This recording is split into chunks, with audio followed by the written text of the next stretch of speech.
আসসালামু আলাইকুম। এইটিন বাংলার সংবাদে সবাইকে স্বাগত জানাচ্ছি। আমি ওয়াহিবা রায়হান।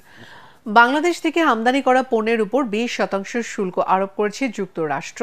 আজ থেকে বাংলাদেশকে আগের 15 ও নতুন 20 অর্থাৎ মোট 35% শুল্ক দিয়ে যুক্তরাষ্ট্রে পণ্য রফতানি করতে হবে। স্থানীয় সময় বৃহস্পতিবার মার্কিন প্রেসিডেন্ট ডোনাল্ড ট্রাম্পের এক নির্বাহী আদেশে নতুন এ হার ঘোষণা করা হয়। এদিকে 20% শুল্ক আরোপ করায় বাংলাদেশ প্রতিযোগিতামূলক অবস্থায় থাকবে বলে জানিয়েছেন জাতীয় নিরাপত্তা উপদেষ্টা ডক্টর খলিলুর রহমান। এ অর্জনকে ঐতিহাসিক কূটনৈতিক সাফল্য হিসেবে উল্লেখ করে আলোচক দলকে অভিনন্দন জানিয়েছেন প্রধান উপদেষ্টা ডক্টর মোহাম্মদ ইউনুস। বিস্তারিত আশিকুর রহমানের রিপোর্টে। বাংলাদেশ যুক্তরাষ্ট্রের শুল্ক আলোচনার তৃতীয় দফা শেষে 15% কমিয়ে বাংলাদেশের রপ্তানি পণ্যের উপর 20% পাল্টা শুল্ক আরোপের ঘোষণা দিয়েছে যুক্তরাষ্ট্র। স্থানীয় সময় বৃহস্পতিবার মার্কিন প্রেসিডেন্ট ডোনাল্ড ট্রাম্পের এক নির্বাহী আদেশে নতুন এই হার ঘোষণা করা হয়। নতুন 20% শুল্কের সঙ্গে বর্তমানের গড় 15% মিলিয়ে মোট 35% শুল্ক দিয়ে বাংলাদেশকে যুক্তরাষ্ট্রে পণ্য রপ্তানি করতে হবে। ট্রাম্পের ওই নির্বাহী আদেশ হোয়াইট হাউসের ওয়েবসাইটে প্রকাশ করা হয়েছে। আদেশে বাংলাদেশ ছাড়াও কয়েক ডজন দেশের উপর মার্কিন শুল্কের হার তুলে ধরা হয়েছে, যার সর্বোচ্চ হার 41%। বাংলাদেশের এই হার শ্রীলঙ্কা, পাকিস্তান, ভিয়েতনাম ও ইন্দোনেশিয়ার মতো প্রতিযোগী দেশের সমপর্যায়ের।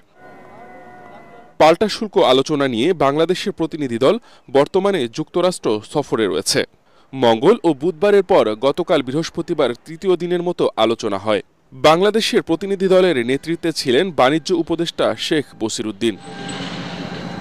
তবে বাংলাদেশ 20% ট্যারিফ হারে সীমিত থাকায় বড় ধাক্কা এড়াতে পেরেছে বলে মনে করছেন জাতীয় নিরাপত্তা উপদেষ্টা ডক্টর খলিলুর রহমান। তিনি জানান, দেশের পোশাক খাত সুরক্ষিত রাখতে কৌশলগত আলোচনা করা হয়েছে।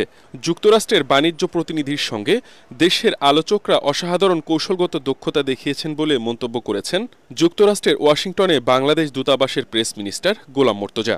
বাংলাদেশ টিম যে সক্ষমতার সঙ্গে নেগোসিয়েশন টেবিলে বসে দর কষাকষি করেছে, পৃথিবীর খুব কম দেশ এই কাজটি করতে পেরেছে। নিরাপত্তা উপদেষ্টা ডক্টর খলিলের যে পারফরমেন্স আমি আলোচনার টেবিলে এবং তার বাইরে বিভিন্ন জায়গাতে নিজের চোখে দেখলাম, এটা যে কোনো দেশের জন্য গর্বের ব্যাপার। সমালোচনা করেন, যে কারো সমালোচনা করেন, কিন্তু যার যে কাজ এবং তিনি যে কাজটি করছেন আন্তরিকতা দিয়ে করছেন, সেটা সম্ভবত আমাদের বলা দরকার। এদিকে যুক্তরাষ্ট্রের সঙ্গে বাণিজ্য চুক্তিতে বাংলাদেশের পণ্যের উপর শুল্কহার কমে আসায় একে ঐতিহাসিক চুক্তি আখ্যা দিয়ে আলোচকদের আন্তরিক অভিনন্দন জানিয়েছেন প্রধান উপদেষ্টা অধ্যাপক মোহাম্মদ ইউনুস। তিনি বলেছেন, এটি সুস্পষ্ট কূটনৈতিক সাফল্য।